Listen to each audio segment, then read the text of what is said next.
नमस्कार, मैं कंवर योग लाइफ में आप सबका स्वागत करता हूं। आप सब खुश रहे, स्वस्थ रहे, सुरक्षित रहे।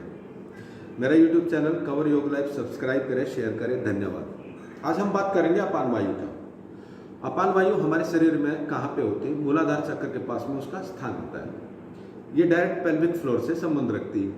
अपान वायु का जो काम है नीचे की तरफ बहना, दबाव बनाना, प्रेशर देना। जो हम खाना खाते हैं, पचाने के बाद जो बचता है उसको मल के द्वारा बाहर निकालना है, ये अपान वायु का काम है। जो पानी फिल्टर होकर के किडनी से बाहर यूरिन के रूप में इकट्ठा होता है उसको भी प्रेशर से बाहर निकालना, ये अपान वायु का काम है।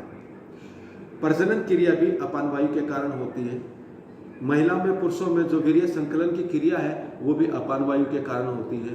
गर्भाधारण भी होता है वो भी अपान वायु के कारण होती है। महिलाओं में जो मासिक धर्म, मासिक चक्र है वो भी जो सुचारू रूप से चलता है वो अपान वायु के कारण होता है।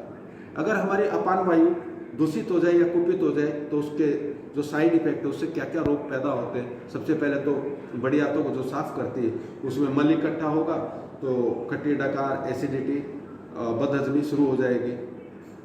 मल पास नहीं होगा तो कब्ज हो जाएगी। कब्ज से ही सारी सैकड़ों बीमारियां पैदा होती हैं। यूरिक एसिड का ज़्यादा बनना, भूख नहीं लगना, और प्रजनन जो क्रिया है वो बाधित हो जाएगी। गर्भाधारण भी बहुत जो रेयर केस होते हैं, जो नहीं होता, जिनको गर्भधारण नहीं कर पाती जो महिलाएं, उनकी अपान वायु दूषित होती है। मासिक धर्म का चक्कर भी बिगड़ जाता है। पीसीओडी की बीमारी अपान वायु के दूषित होने के कारण होती है। पुरुषों में जो एक सेक्सुअल पावर होती है वो कम हो जाती है, ये भी अपान वायु के कारण होती है। ये तो सारी बीमारियां देख ली। अभी है कि अपान वायु को मजबूत कैसे करें, इसको कैसे इतना पावरफुल बनाए कि हम बीमारियों से, इन सारी बीमारियों से बचे रहें। तो उसके लिए योग एक्सरसाइज और प्राणायाम के द्वारा ही इसको मजबूत किया जा सकता है। इसका एकमात्र यही काम है प्राणायाम का और योग एक्सरसाइज का कि आपके अपान वायु को मजबूत कर देते हैं। इसमें सबसे पहला जो आसन करना है ना, वो त्रिकोण आसन इसके लिए बहुत बेनिफिशियल है। रामबाण, ऐसे पांव को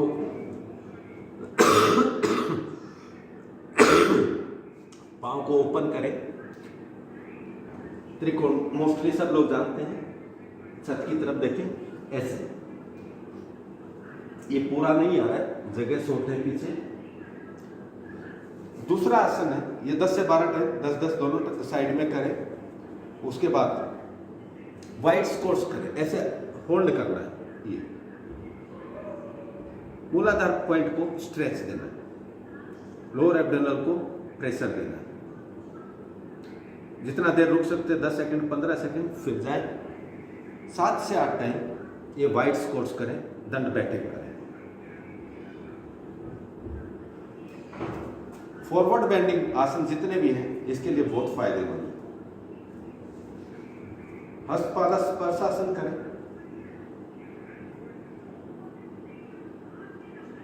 सांस बाहर छोड़ दें, धीरे धीरे फिर ऊपर जाए।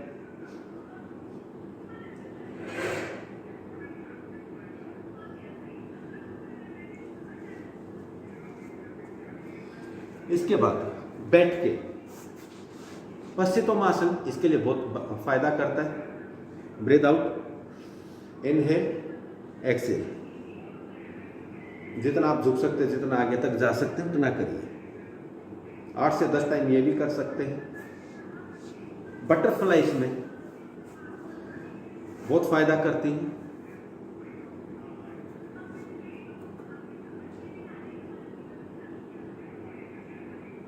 एक से 1.5 मिनट तक बटरफ्लाई करें। इसके बाद वज्रासन में बैठ के दोनों हाथ को पेट पे ऐसा रख लें। आपको सांस बाहर करते हुए नीचे की तरफ झुकना। बैक नेक को थोड़ा स्ट्रेट रखें ताकि पेट पे प्रेशर आए। ऐसे ऊपर की तरफ कर 4 से 5 टाइम, 5 से 10 सेकंड नीचे होल्ड रखें।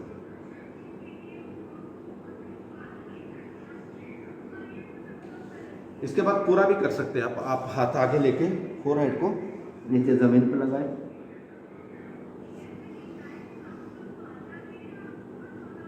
ये भी 4-5 टाइम कर सकते हैं।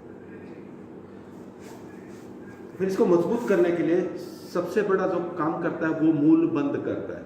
आप गुद्दे में एडी लगाएं, आपको ब्लॉक करना है मूलाधार को, ऐसे सुखासन की तरह बैठ जाए गुद्दे में, या ऊपर पांव रख सकते हैं, पर नीचे एडी गुद्दे में लगी रहनी चाहिए।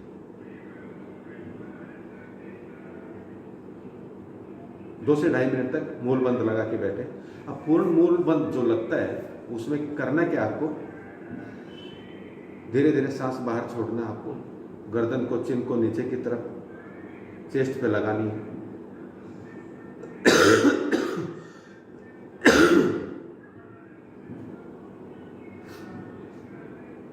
अपान वायु मजबूत करने का सबसे बढ़िया तरीका है मूल बंद। आपको एडी गुद्दे में लगानी है, एक पांव ऊपर रखना है, आपके गुद्दे पे प्रेशर आएगा, ब्लॉक हो जाएगा मूलाधार चक्र। उसके बाद आपको सांस को धीरे धीरे बाहर छोड़ना है और बाह्य कुंभक लगाना है और चिन को, ठोड़ी को नीचे चेस्ट पे लगाना है।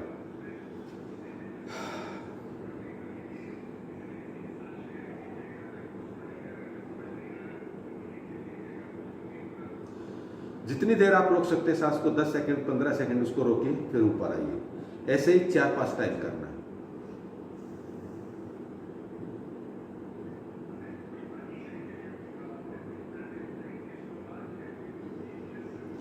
ये मूल बंद हो गया। चिन नीचे लगाने से ये बंद लग जाता है, तो इसको महाबंद बोलते हैं।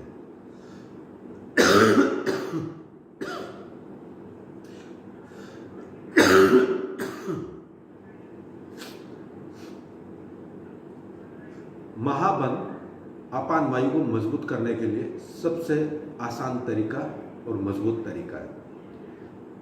उसके बाद अपान वायु भी जो एनर्जी लेती है, ऊर्जा लेती है, वो प्राण ऊर्जा से ही लेती है, प्राण वायु से ही लेती है। तो इसमें हमको डीप ब्रीदिंग, गहरा सांस लेना है और लोअर एब्डोमेन तक, पेट के निचले हिस्से तक लेके जाना है सांस को। कुछ देर होल्ड करें, फिर धीरे धीरे बाहर छोड़ दें।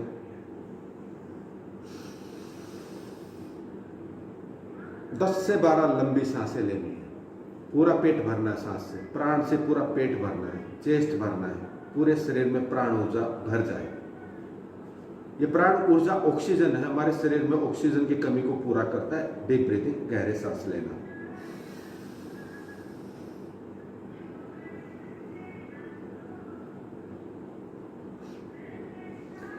इसके बाद जो सबसे मजबूत प्राणायाम है वो कपालभाति।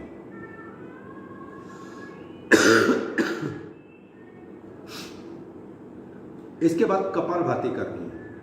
कपालभाति क्या, आपकी दूषित वायु को बाहर निकाल देनी।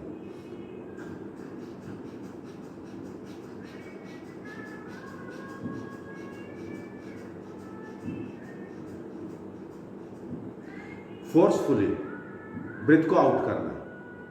आप भस्त्रिका टाइप ऑफ भस्त्रिका प्राणायाम भी कर सकते हैं। इसमें फोर्स से सांस को बाहर निकालना, यानी अंदर की दूषित वायु को बाहर निकालना। जब हम सांस लेते हैं ना, वो ऑक्सीजन होती है, बाहर जो निकलती है अंदर ऑर्गन्स के द्वारा, पूरे शरीर के द्वारा छोड़ी हुई वायु, उसको हम बाहर निकालते हैं और उनको ऑक्सीजन देते हैं। ये काम होता है प्राणायाम का।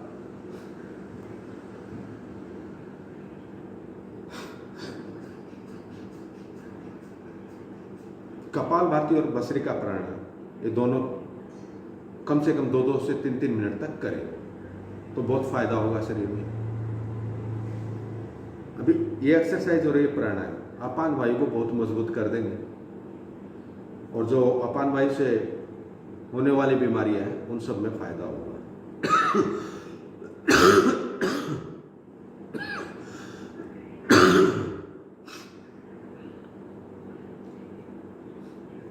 ये योग एक्सरसाइज और प्राणायाम, इनसे अपान वायु बहुत मजबूत होगी और शरीर में होने वाली तकरीबन सब बीमारियों का नाश होगा। वीडियो कैसा लगा, सब्सक्राइब करें, शेयर करें। बहुत बहुत धन्यवाद।